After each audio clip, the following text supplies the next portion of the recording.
शरीफ। क्या कहा जाता बोलो? मुहर्रम शरीफ। प्यारो जरा इस बात पर गौर करना, तवज्जो करना। मुहर्रम जैसे ही नाम आता है इमाम हुसैन पाक की तरफ जहन जाता, नबी की औलाद की तरफ जहन जाता, नबी की औलाद की तरफ उसका जहन पहुंचता है। अब जरा देख लें, गौर करें, तवज्जो करें। हम इतनी नस्लों के बाद, ये इतनी नस्लों के बाद सैयद है, आले रसूल है, हमारे इनके लोग हाथ चूम रहे हैं, तो वो तो डायरेक्ट नबी के नवासे, वो तो डायरेक्ट शहजादे रसूल थे। उनका आलम क्या होगा? उनके बारे में अल्लाह के रसूल ने सराहतन बिल्कुल आया। अल्लाह के रसूल इरशाद फरमाते हैं, अल्लाहुम्मा इन्नी उहिब्बुहुमा फअहिब्बहुमा व अहिब्ब मन युहिब्बुहुमा। मेरी बात भी गलत हो सकती है, आपकी भी गलत हो सकती है, क्या नबी की बात गलत हो सकती है? नबी फरमाते हैं, दोनों शहजादे यहां बैठे, हसन हुसैन, नबी फरमाते अल्लाहुम्मा इन्नी उहिब्बुहुमा, ऐ अल्लाह मैं इन दोनों से मोहब्बत करता हूँ, व अहिब्बहुमा, मेरे मौला तू भी इनसे मोहब्बत करना, व अहिब्ब मन युहिब्बुहुमा, और ऐ अल्लाह क़यामत तक मुसलमान जो इनसे मोहब्बत करे, मेरे मौला तू उनसे भी मोहब्बत करते रहे। सुभान अल्लाह। अब मोहब्बत का तकाजा जरा गौर करो, तवज्जो करो। अब जरा मोहब्बत का तकाजा देखो। मोहब्बत हमारी कौम के बच्चे, हमारी कौम के बच्चों का ये आलम है। जैसे ही मुहर्रम का महीना शुरू होता है, इनकी रगों में शैतान दौड़ने लगता है, इनकी रगों में शैतान दौड़ने लगता है। बताऊं कैसे? बाज बाज गांव पूरा पूरा अपने आप को सुन्नी कहलाता, पक्के सच्चे मुसलमान, मगर जैसे ही मुहर्रम का चांद दिखा, उन्होंने अपने सर से हरी पट्टी बांधी या काली पट्टी बांधी और बस ढोल पे चिपट गए। किस पे चिपट गए बोलो? ढोल पे। बस हमारे यहाँ क्या गया, ढोल बजा लिया, यही पक्का मुसलमान है, ये आशिक हुसैन है, इसने ढोल बजा लिया, ये आशिक अहले बैत है, इसने ढोल बजाया, ये नबी को राजी करने वाला है। मैं तुम्हें जरा सच्ची बात बता दूं और अच्छी बात बता दूं, किसी के बाप का इंतकाल होता है, उसका 10वां 20वां 40वां बरसी उर्स, ये सब उनकी औलाद करती, फिर उनके चाहने वाले करते। अगर सही है, कोई पीर है तो उनके खलीफा करते हैं। यार इमाम हुसैन पाक शहीद हुए करबला, और भी शुहदा शहीद हुए, लेकिन इमाम हुसैन पाक को ले लो, उनके बेटे इमाम ज़ैनुल आबिदीन, कोई माई का लाल बता देगा उन्होंने अपने बाप की शहादत के मौके पर ढोल बजाया? कोई बता सकता है माई का लाल इमाम हुसैन पाक की शहादत के मौके पर 1 तारीख से लेकर के 10 तारीख तक ढोल बजाया हो? कोई माई का लाल नहीं बता सकता। इमाम ज़ैनुल आबिदीन के बाद इमाम मोहम्मद बाकिर, क्या उन्होंने ढोल बजाया? उनके बाद इमाम ज़ैनुल आबिदीन, क्या उन्होंने ढोल बजाया? उनके बाद इमाम मूसा काज़िम, इमाम जाफर सादिक के बाद इमाम मूसा काज़िम, क्या उन्होंने ढोल बजाया? तुम निकले इतने सगे, तुम निकले इतने करीबी। याद रखो, जो काम शरीयत के खिलाफ है, जो भी काम शरीयत मुस्तफा के अगर खिलाफ है, तो उससे ना तो कोई अल्लाह वाला राजी हो सकता है, न रसूलुल्लाह राजी हो सकते हैं, न नबी की औलाद राजी हो सकती है। सिवाय शैतान के कोई और राजी नहीं हो सकता। हमारे यहाँ यार कितना अच्छा होता, आज हम जाते हैं और रोडों पे देखा होगा तुमने, पंजाबी लोग शरबत पिला रहे हैं, जिधर को निकल जाए पिला रहे हैं। और हमारे यहाँ क्या, तुम्हारे घर पे अगर कोई मेहमान आ जाए उसे खाना नहीं खिला सकता, दोपहर के टाइम पे आ गया उसे पानी नहीं पिला सकता, रिश्तेदार आ गया, यहां तक के एक भाई अगर इस मोहल्ले में रहता है और एक भाई उस मोहल्ले में रहता है, खाने के टाइम पर अगर उस मोहल्ले वाला भाई इधर आ गया तो उसकी बीवी आग बगोला हो जाती है और ये अपना खाना उठा के रख देते कि जब ये चला जाएगा तब खाए।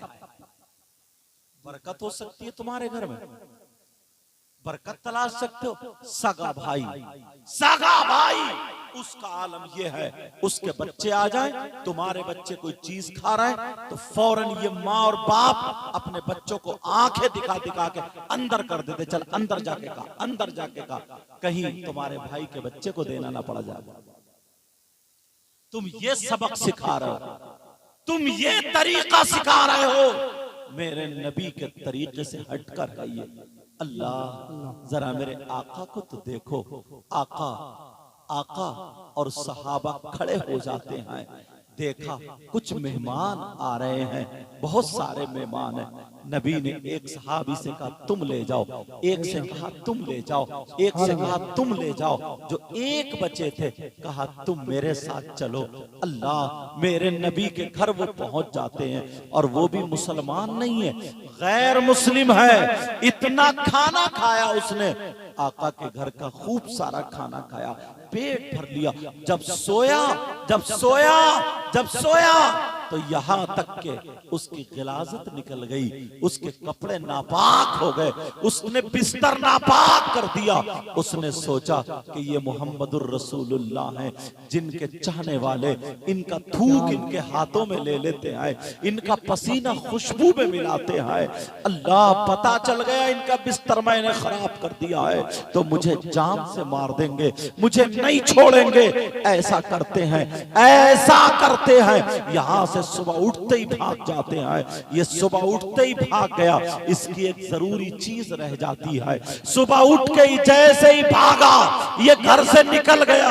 मेरे नबी जब आए नमाज के बाद तो वहां पे बदबू आ रही थी, बिस्तर सना हुआ था। अरे वो आका थे, वो पैगंबर इस्लाम थे, तुम्हें सबक दे करके गए। अगर चाहते तो कह देते अबू बकर इधर आओ मेरा बिस्तर साफ करो, उमर इधर आओ साफ करो, उस्मान इधर आओ साफ करो, अली इधर आओ साफ करो, किसी भी गुलाम से कह सकते थे। मगर मेरे नबी अपने मेहमान का बिस्तर धो रहे हैं। अल्लाह अल्लाह, उसने नापाक कर दिया था और नबी बिस्तर धो रहे हैं।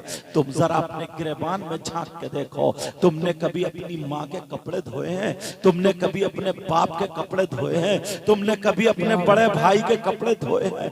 तुमने कभी अपने कमरे को साफ किया है? नहीं। लेकिन मेरे नबी से पूछो, वो भी मुसलमान नहीं था, गैर मुस्लिम नबी का मेहमान बना था, बिस्तर को खराब कर गया। सहाबा कह रहे आका हम धो दे, कहा नहीं मेहमान मेरा था, मुझे धोना है। अल्लाह अल्लाह, वो पैगंबर इस्लाम जिससे कह दे कि तू जन्नती है तो वो जन्नती है, जिससे कह दे कि तू बादशाह है तो वो बादशाह है। वो मेरे नबी जो टूटे हुए हाथ को जोड़ करके अपना थूक लगा दे तो टूटा हुआ हाथ जुड़ जाता है। जिसकी आंख निकल गई हाथ में रखी है, मेरे नबी ने आंख को उठा करके उनके हल्के में रख दिया और थूक लगा दिया, उनकी आंख का ऑपरेशन हो गया, आंख जुड़ जाती है, रोशनी आ जाती है।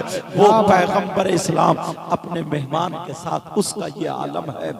अल्लाह अल्लाह, बिस्तर धो रहे हैं। उसने सोचा अब मैं क्या करूं, मारा जाऊंगा मगर मेरी जरूरी चीज रह जाती है।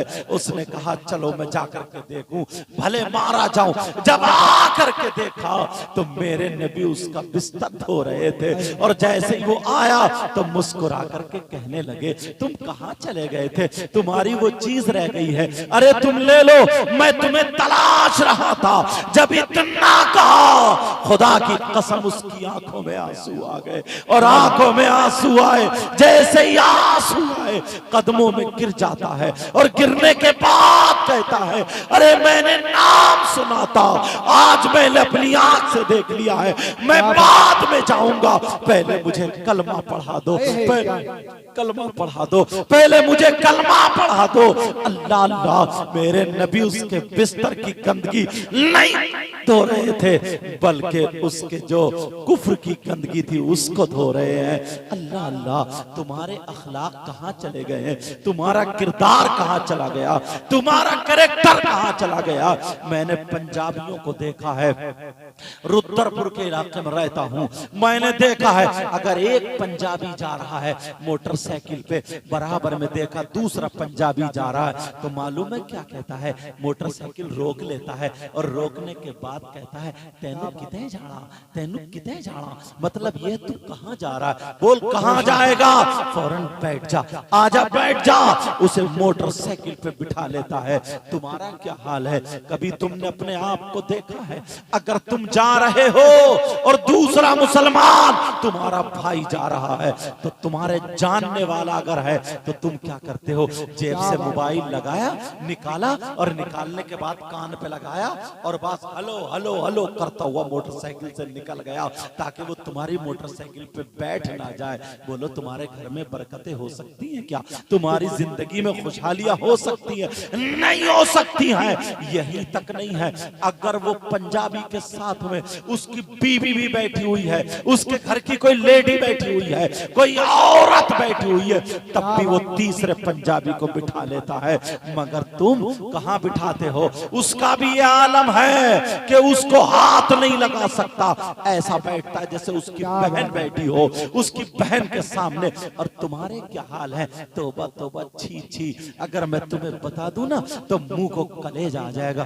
खुदा की कसम प्यारो सुनो, ऐसे हालात हो गए हैं, मुझे बोल लेने दिया जाए। चचेरा भाई अपनी बहन पे, चचेरी बहन पे गलत नजर डालता है, अपना मुमेरा भाई बहन पे गलत नजर डालता है, अपना तएरा भाई अपनी चचेरी बहन पे गलत नजर डालता है, पुपेरी बहन पे गलत नजर डालता है, मुमेरी बहन पे गलत नजर डालता है। जरा मुझे बताओ क्या ऐसा है कि नहीं है तुम्हारी रगों में?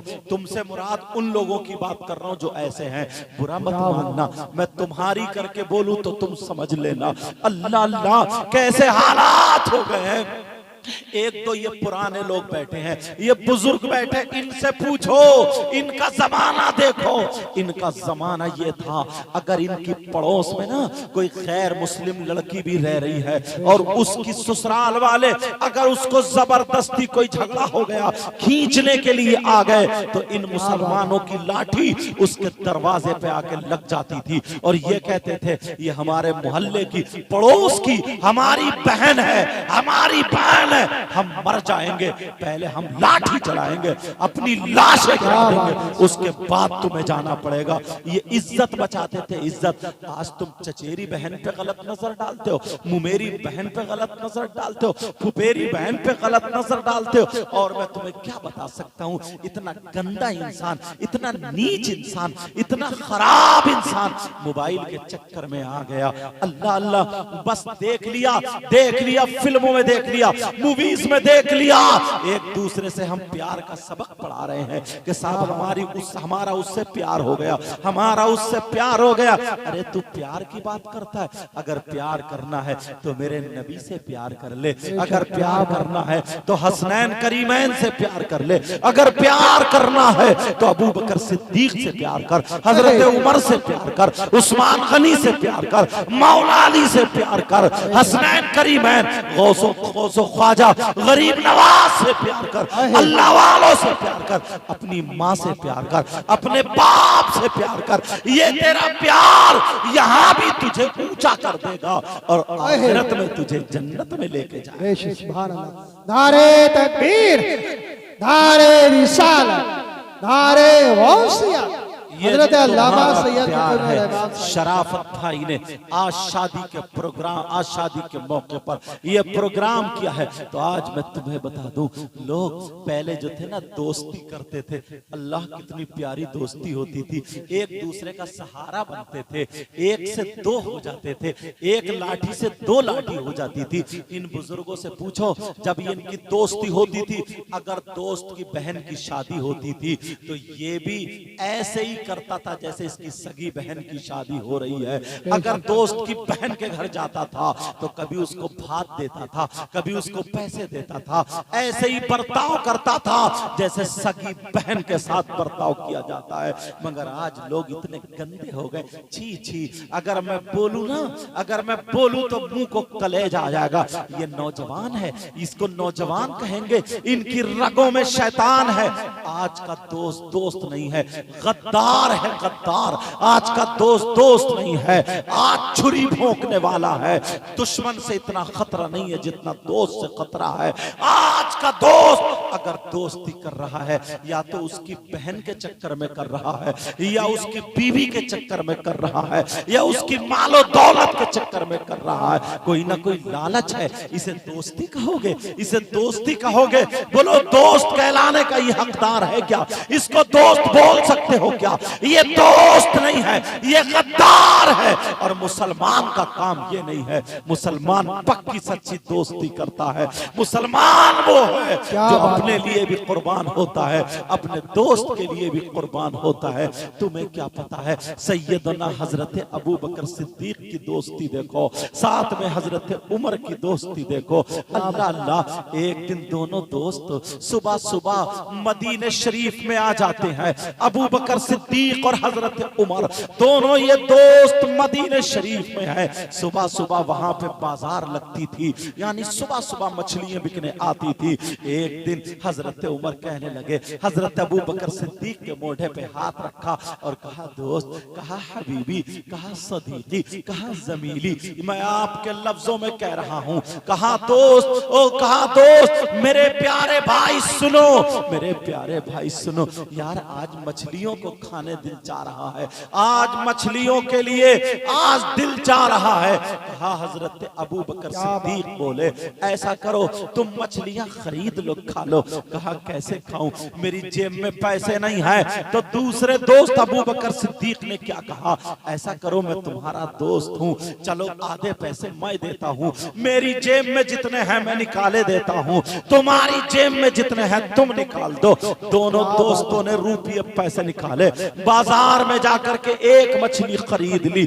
अबू बकर बोले, दोस्त तुम अपने घर को ले जाओ, अपने घर को ले जाओ।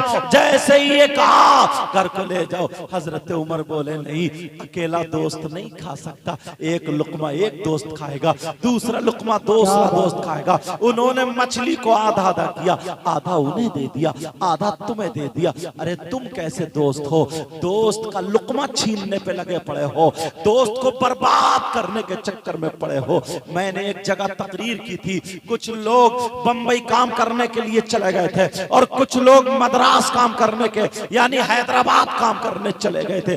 मैंने कहा, जो तुम्हारे मोहल्ले में लड़के खाली घूम रहे उनको बुलाओ, उनको बुलाओ, उन्हें काम में लगाओ, उनकी मदद करो। तो तुम जानते हो एक भाई ने मुझे क्या जवाब दिया, कहा हजरत मैंने भी यही कहा था, मैंने भी यही किया था। आपकी तकरीर के बाद मैं मोहल्ले के दो लड़कों को ले आया, मैंने उन्हें काम पे लगा दिया, मगर उन दोनों ही मेरी जड़ें काट दी हैं, उन दोनों ही मुझे बर्बाद कर दिया। है, मुझे किसी और से नुकसान नहीं पहुंचा है। जिनको मैंने सहारा दिया था, जिनको मैंने सीने लगाया था, आज उन्होंने मेरी बुराइयां शुरू कर दी है, आज उन्होंने मेरी जड़ें काट दी है, आज उन्होंने मुझे बर्बाद कर दिया है। क्या ये मुसलमानों के काम है? अब मुझे बताओ कौन कौन सी बात पे बोला जाए, कौन कौन सी बात देखी जाए, कौन कौन सी बात बयान की जाए।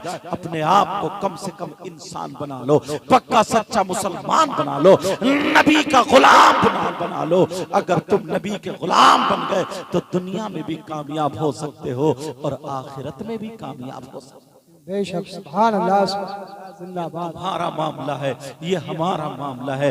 प्यारो, ये जो उलमा बताते हैं अपने घर की बात नहीं बताते हैं, रसूल पाक की बात बताते हैं।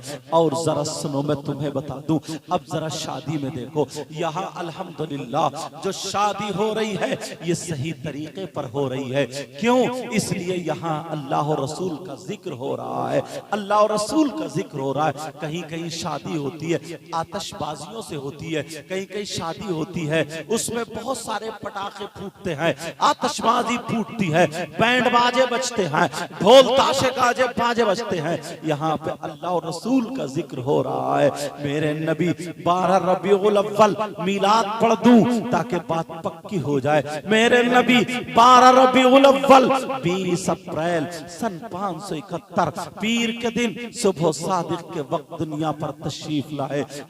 अगर तुम्हें किसी को आइडियल बनाना है तो अपने नबी को बनाओ, नमूना अमल बनाना है तो अपने नबी को बनाओ।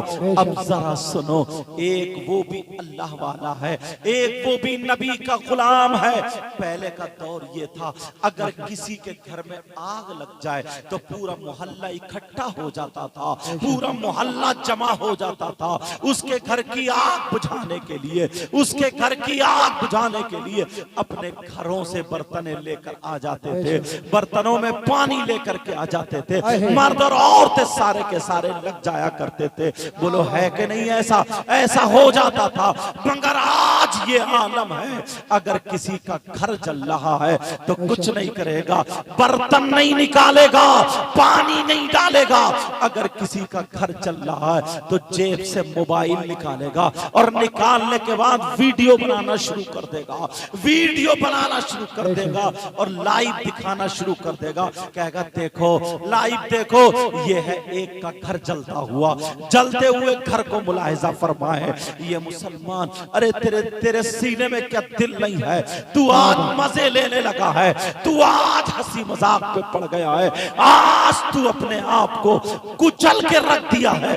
अब मुझे बताओ, यहाँ तक के अगर किसी की मोटरसाइकिल टकरा गई है, जीप के अंदर अगर वो दब चुका है, उसके पांव इतने इतने दब गए, वो चीख रहा, चिल्ला रहा, कह रहा भाई मुझे बचा लो, भाई मुझे मेला लगा पड़ा होगा, लोगों का मेला, मगर एक भी दिल वाला ऐसा नहीं होगा जो उसके काम में आ जाए। 10 लोग ऐसे होंगे जो अपना मोबाइल लेके वीडियो बनाते हुए दिखाई दे जाएंगे। बोलो है कि नहीं है? 10 लोग वीडियो बना बना करके अपने स्टेटस लगाएंगे और फेसबुक पे डालेंगे, यूट्यूब पे डालेंगे, इधर आधर डालेंगे। स्टेटस लगाने वालों, मैं जरा कान खोल के सुन लो, मैं तुमसे कहना चाहता हूं, उसकी हाय अगर तुम्हें लग गई तो क्या होगा? अरे उसके छोटे छोटे बच्चे होंगे, वो गरीब जो दबा पड़ा है, उसके पांव, अगर तू मर्द था, तेरे सीने में दिल था, 10-20 लोग इकट्ठे होंगे, जीप तो जीप एक गाड़ी को भी पलट के रख देते, उस मुसलमान के काम आ जाते। कम से कम एक मेहनत तो कर लेता। आप जानते हैं नबी ने फरमाया मेंढक को मत मारो, नबी ने मेंढक को मारना मना फरमाया है और गिरगिट के लिए कहा है इसको मारो, इसका मारना सवाब है।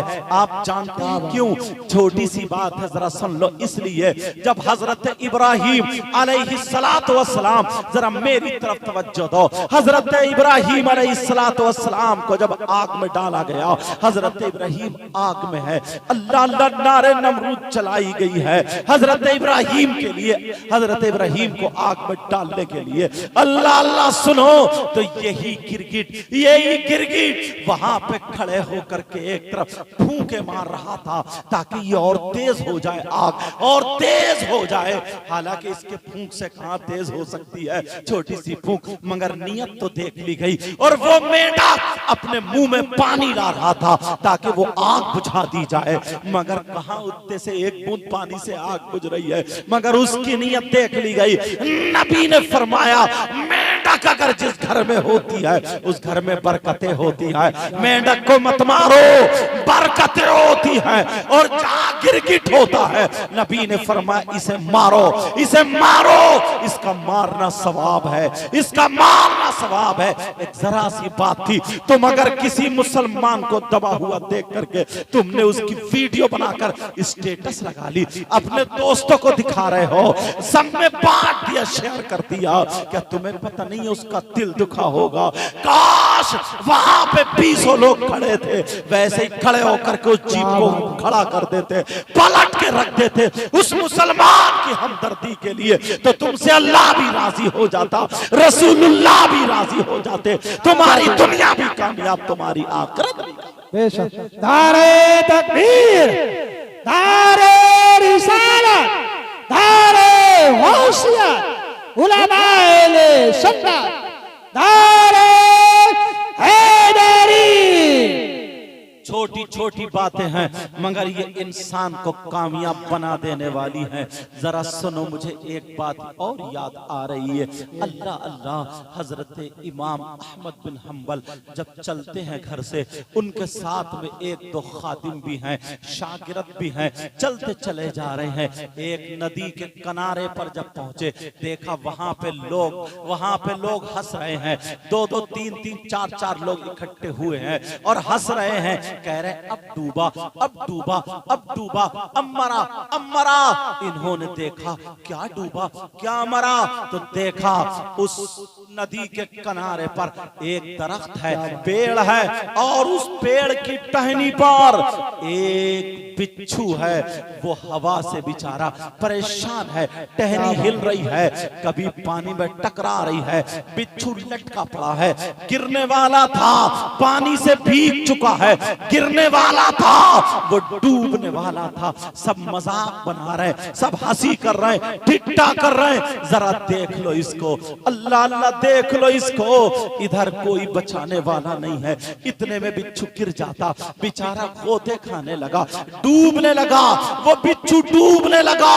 10 लोग खड़े हुए तमाशा बनाए पड़े हैं, खड़े हो करके तमाशा बनाए पड़े हैं, मगर कोई बचाने वाला नहीं है। ये इतने बड़े आलिम हैं, इतने बड़े अल्लामा हैं, इतने बड़े इमाम हैं, लोग इनकी जूतियां सीधी करते हैं, लोग इनके हाथ चूमते हैं, मगर इन्होंने नहीं देखा, उसको बचाने के लिए डायरेक्ट घुस जाते हैं, फौरन दरिया में घुसे, और घुसने के बाद बिच्छू को नीचे से हाथ डाल के उन्होंने हथेली पे उठा लिया है। जैसे ही हथेली पे उठाया, बिच्छू भी अपनी करनी से पास नहीं आया, बिच्छू ने भी उनकी हथेली पे डंक मार दिया। जैसे ही डंक मारा तो उनके तकलीफ हुई, उनके दर्द हुआ, जहर चढ़ा, मगर बिच्छू अपनी आनी से पानी नहीं आया, उसने डंक मार दिया।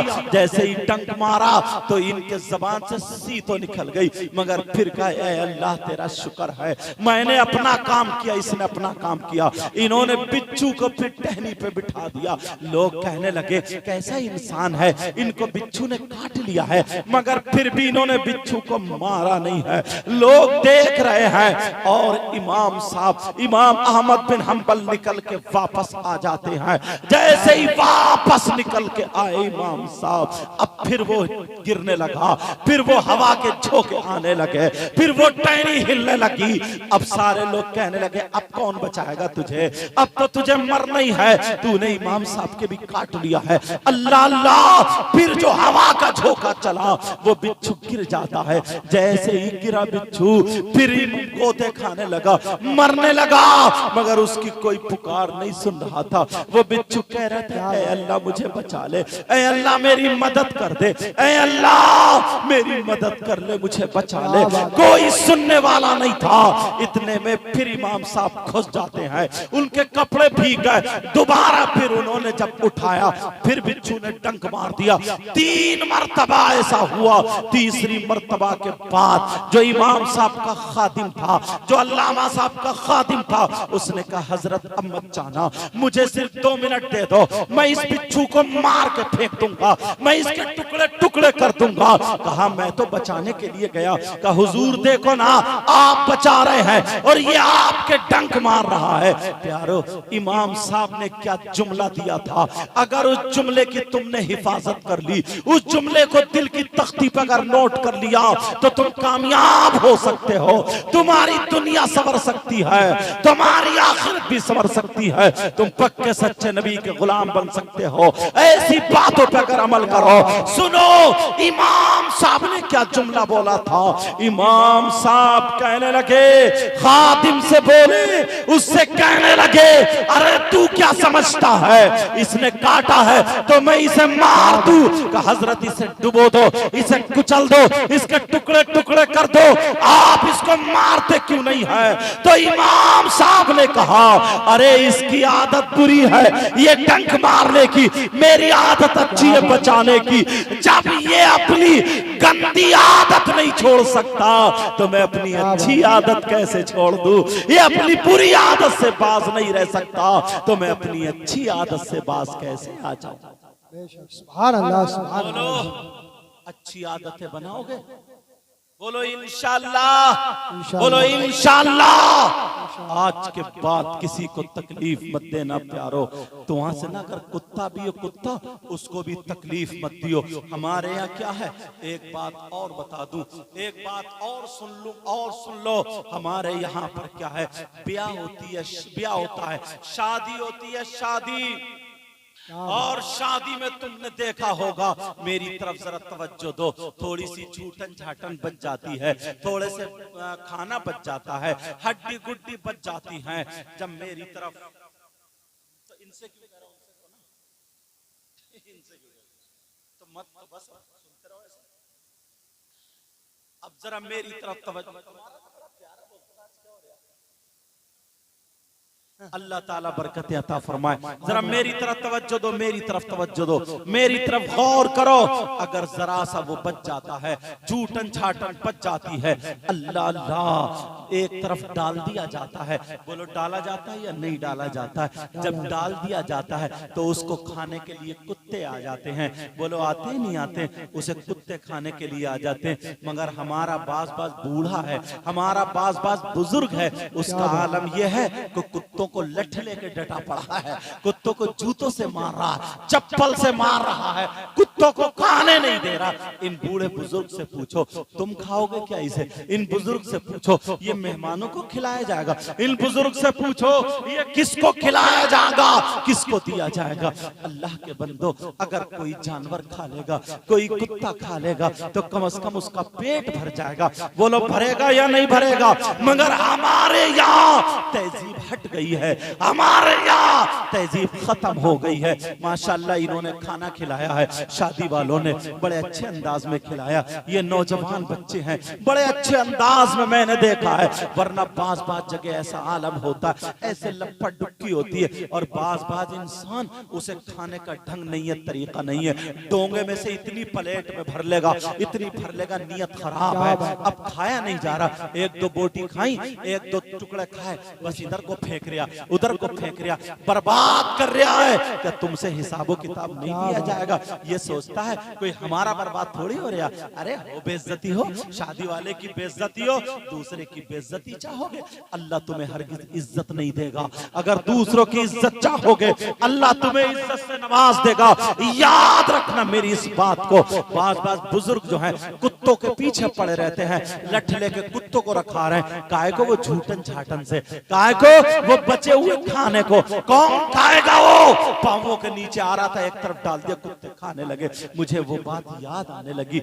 एक मुहद्दिस साहब हैं, इतने बड़े मुहद्दिस हैं, इतने बड़े मुहद्दिस। उनका एक मुरीद है, वो कहने लगा हुजूर, हुजूर आप दुनिया से चले गए, दुनिया से चले गए तो फिर मेरा दिल नहीं लगेगा। इत्तेफाक से कुछ दिनों के बाद उनका इंतकाल हो जाता है। लेकिन जब इंतकाल हुआ, वो कब्र पे जाकर के रोता था और कहता था हुजूर अपना दीदार करा दो, हुजूर दीदार करा दो। अल्लाह अल्लाह, जरा सुनने की बात है। किसी के पेट पे लात मत मारना, सुनने की बात है ये। उन्होंने कहा को हुजूर दीदार करा दो। अब जब रात हो जाती है, ये ख्वाब में देखता है हजरत की कब्र को बिल्कुल क्यारी, जन्नत की क्यारी बना दिया जाता है, फूल पौधे हैं, खुशबू आ रही है। इसने पूछा हुजूर आपकी कब्र को जन्नत की क्यारी कैसे बना दिया, फूल पौधे कैसे बना दिए, खुशबू कैसे आई, जरा इतना बता दो। अल्लाह अल्लाह जब इतना कहा तो वो मुहद्दिस साहब क्या कहते हैं, सुनने की बात है, जो लोग कुत्तों को मार रहे हैं वो सुन ले, जो लोग खाना बर्बाद कर रहे हैं वो सुन ले, जो पांवों से रिज़्क़ को कुचल रहे हैं वो सुन ले, वो लोग सुने जो लोगों को तकलीफ दे रहे हैं। उन्होंने कहा मुहद्दिस साहब जवाब देते हैं, बेटा मेरी अल्लाह को एक अदा पसंद आ गई है। कहा वो कौन सी अदा है? कहा बेटा सुनो, एक मर्तबा फजर की नमाज के बाद जब मैं हदीस शरीफ लिखने के लिए बैठा तो तुम भी मेरे पास मौजूद थे। मैंने तुमसे कहा था जाओ वो कलम उठा करके लाओ, वो दवात उठा करके लाओ। वो कलम दवात लाई जाती है, कहा उसको उठा करके लाओ, वो उठा करके लाए। मुहद्दिस साहब जब हदीस शरीफ लिखने बैठे, वुजू बना लिया है उन्होंने, बावुजू बैठे हुए हैं, हदीस शरीफ लिखने के लिए बैठते हैं। अल्लाह अल्लाह उन्होंने कलम को दवात में डाला। जैसे ही कलम दवात में डाली और डालने के बाद जब कलम पे रोशनाई लग जाती है, कलम की नोक पे रोशनाई लगी है, लिखने वाले थे कलम यहाँ पर लाए तो कलम की नोक पर एक मक्खी बैठ जाती है और वो मक्खी रोशनाई पीने लगती है, वो मक्खी रोशनाई पीने लगती है। इन्होंने देखा मुहद्दिस साहब अगर चाहते तो उसे चुटकी मार के उड़ा देते, अगर मुहद्दिस साहब चाहते उसे हिला देते, अगर मुहद्दिस साहब चाहते उसे झटका मार के गिरा देते, अगर मुहद्दिस साहब चाहते उसे फूंक मार के गिरा देते। दिल में ख्याल आया, उन्होंने सोचा इसे झटका दे दूं, दिल में ख्याल आया फूंक मार दूं, मगर फिर ख्याल आया, फिर मुहद्दिस साहब बोले मैंने सोचा अरे ये पेट भर रही है, मैं कौन होता हूं इसके पेट पे लात मारूं, जरा पेट भरने दो। एक मक्खी लिखने वाले कलम पे बैठ के अपना पेट भरने लगी है। मुहद्दिस साहब ने कलम को रोक दिया, लिख नहीं रहे हैं और फरमाने लगे मैंने अपनी सांसें भी रोक ली ताकि हिल जाए, कहीं मक्खी ना उड़ जाए। उन्होंने कहा मैंने अपनी सांसें रोक ली और जैसे ही सांस रोकी वो मक्खी जो थी पेट भर के निकल जाती है और जैसे ही पेट भर के निकली अब वो मुहद्दिस साहब कहने लगते हैं अल्लाह को मेरी अदा इतनी पसंद आई, इतनी पसंद आई कि मेरी कब्र को जन्नत की क्यारी बना दिया जाए। बेशक नारे तकबीर, नारे रिसालत, मसलके आला हजरत अल्लामा सैयद मुकीम रहमान साहिब किबला ख्वाजा का हिंदुस्तान, सरकड़े का सुन्नी मुसलमान, उलमाए सुन्नत। बोलो आज के बाद किसी के पेट पे लात नहीं मारोगे, आज के बाद किसी को तकलीफ नहीं दोगे, आज के बाद किसी को नहीं सताओगे, आज के बाद किसी की बहन बेटी को नहीं तकोगे, आज के बाद अपनी जबान से झूठ नहीं बोलोगे। अच्छा मैं आपसे पूछना चाहता हूँ, इतनी बात जब झूठ की आ गई है तो सुन लो, झूठ की बात आ गई है तो सुनो। अल्लाह वो इंसान कितना बुरा होगा जिस पे अल्लाह की लानत बरस जाए, वो शख्स कितना बुरा होगा जिस पे 50 मरतबा 10 मरतबा 20 मरतबा अल्लाह की लानत पड़ जाए। बहुत बुरा इंसान होगा जिस पे अल्लाह ताला की लानत पड़े। अल्लाह किस पे अल्लाह की लानत पड़ती है जरा देखो, अल्लाह ताला फरमाता है लानतुल्लाहि अलल काज़िबीन, झूठों पर अल्लाह की लानत, झूठों पर अल्लाह की लानत। अब सुबह से लेकर शाम तक कितना झूठ बोल रहे हैं, सुबह से लेकर शाम तक हम और आप कितना झूठ बोल रहे हैं। और ये जो मोबाइल है मोबाइल, ये जो मोबाइल है मोबाइल, इसने तो मौलाना लोगों को भी झूठ बुलवा दिया है, इसने पीरों को भी झूठ बुलवा दिया है, इसने इमामों को भी झूठ झूठ बुलवा दिया है, इसने मुफ्तियों को भी झूठ बुलवा दिया है। ये जो मोबाइल है ना, मोबाइल, इससे बड़े बड़े मौलाना फंस चुके हैं। कहां पहुंच गए हजरत? अगर है दलपतपुर तो बता रहा गोविंदपुर पहुंच चुका हूं, अगर है रामपुर तो बता रहा है मुंडा पांडे पहुंच गया हूं। बोलो है कि नहीं ऐसा? कितने झूठ बोलते हैं, इमाम तक भी झूठ बोल जाता है, पीर भी झूठ बोल जाते हैं। मोबाइल के जरिए अगर कोई भी झूठ बोलता है, चाहे वो किसी के जरिए भी झूठ बोले, तो झूठ तो झूठ है। अल्लाह फरमाता है लानतुल्लाहि अलल काज़िबीन, झूठों पर अल्लाह की लानत है, अल्लाह की लानत है। नबी ने फरमाया अपनी जबान की हिफाजत कर लो। अल्लाह ताला के रसूल फरमाते हैं कि जबान की हिफाजत कर लो, इसकी हिफाजत की जिम्मेदारी ले लो, जन्नत की जिम्मेदारी मैं ले लेता हूं। अगर तुमने हिफाजत कर ली तो जन्नत मैं दिलवाऊंगा। दूसरी शर्मगाह है, अगर शर्मगाह की हिफाजत कर ली तो जन्नत मैं दिलवाऊंगा। प्यारो, अपनी जबान पे कंट्रोल करो। बाज इतना बोलता है, बड़ चौराहों पे बैठ करके बाज जितना बड़ा जाहिल है उतना ही बड़ा मुफ्ती बनने की कोशिश करता है। और अगर कोई मोबाइल के जरिए अगर कोई मसला उसको मिल गया है, मसला अगर उसे हाथ आ गया है, तो अब इमामों से जाकर के टकराता है। अब इमाम साहब से पूछता है, इमाम साहब बताओ, ये इस्लाह के लिए नहीं, इमाम साहब को चेक कर रहा है, इमाम साहब का इम्तिहान ले रहा है। ये देख रहा है इमाम साहब कितने पानी में है। अरे तू जानता है उसके सीने में कुरान है, तू जानता है उसके सीने में अहादीस नबविया है। अगर वो आलिम रब्बानी है तो नबी फरमाते हैं अगर कोई आलिम या तालिब इल्म किसी बस्ती के कब्रिस्तान से गुजर जाए, अल्लाह गुजर जाए, तो उसके गुजरने की बरकत ये होगी कि अल्लाह ताला उस कब्रिस्तान के मुर्दों से 40 दिन के लिए अजाब उठा लेता है। मुबारकबाद के लायक हैं शराफत हुसैन साहब। उन्होंने अपने बेटे की शादी के मौके पर रसूलुल्लाह के जिक्र की महफिल की है। उन्होंने भांगड़ा नहीं, उन्होंने डांस पार्टी नहीं, नाच गाने खेल कूद नहीं। हम दिल से दुआएं करते हैं, ऐ अल्लाह अपने हबीब के सदका व तौफीक इस शादी में बरकतें अता फरमा दे, इनके घर में बरकतें अता फरमा दे, पूरी बस्ती में बरकतें अता फरमा दे। मेरे मौला परवरदिगार, जो दो खानदान एक होने जा रहे हैं, रिश्तेदारी में मुंसलिक हो रहे हैं, ऐ अल्लाह तू इन दोनों खानदानों में मोहब्बत मवद्दत पैदा फरमा देना, और दूल्हा को दुल्हन और दुल्हन को दूल्हा मुबारक फरमा दे। ऐ अल्लाह इन्हें नेक और सालेह औलाद से नवाजना। मेरे मौला परवरदिगार आलम, ऐ अल्लाह हर तरीके की परेशानी से हमें और इन्हें सबको महफूज व मामून फरमा दे। इंशाअल्लाह जिंदगी रही तो फिर मुलाकात। कलमा शरीफ पढ़िए मेरे साथ, ला इलाहा इल्लल्लाह मुहम्मदुर रसूलुल्लाह।